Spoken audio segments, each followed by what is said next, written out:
আমি বিয়ে করতেছি, আমার তোরা চান্দা দিবি না? হ্যাঁ, তুই আর মনি, তোরা দুজন আমার খুব প্রিয় বন্ধু। ইচ্ছা করতেছে জুতা খুলে তোর গালে মারি। আগে টাকা জোগাড় কর, তারপর বিয়ে।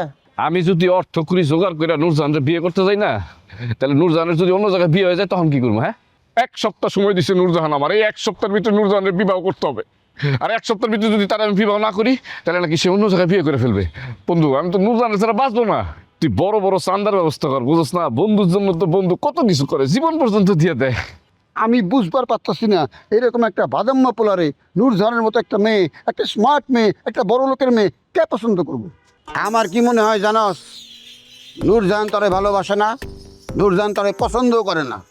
তুই জোর করে নানা রকম প্যাস খেলায় নূরজাহানরে বাধ্য করতেছস তোরে পছন্দ করতে, তোরে বিয়ে করতে। এই বেটা, এই ভালোবাসা কি জিনিস তুই বুঝস? হ্যাঁ, তুই বুঝবি কেমনে? শোন, নূরজাহানের চোখ দুইটা তোর চোখের ভিতরে লাগায় দেখ। নূরজাহান আমাকে সালমান খান মনে করে। এতদিন সে আমার পরীক্ষা নিচ্ছে, আমি সব পরীক্ষায় উত্তীর্ণ হয়েছি এবং সে বুঝতে পারছে বদি একটা মাল। আমি চাই না নূরজাহান তোরে বিয়ে করুক। একটা সহজ সরল মেয়ে, সহজ চিন্তা করে জীবনে বিরাট ভুল করতেছে। আমি চাই না নূরজাহান তোরে বিয়ে করুক। আমি যাবো, আমি অক্ষম যাবো, আমি নূরজাহানকে মানা করে দিব। খোকা, তুই কিন্তু আমার আর নূরজাহানের প্রেমের ভিতরে অনেকবার কিন্তু গ্যাঞ্জাম লাগাইছস, ঠিক আছে? এখন যদি আবার নতুন করে কিছু করতে চাস, তাহলে কিন্তু বন্ধু হিসেবেও ক্ষমা পাবি না। 6 তলা দেখছস, এই জায়গা থেকে কিন্তু একদম নিচে ফেলাই দিন।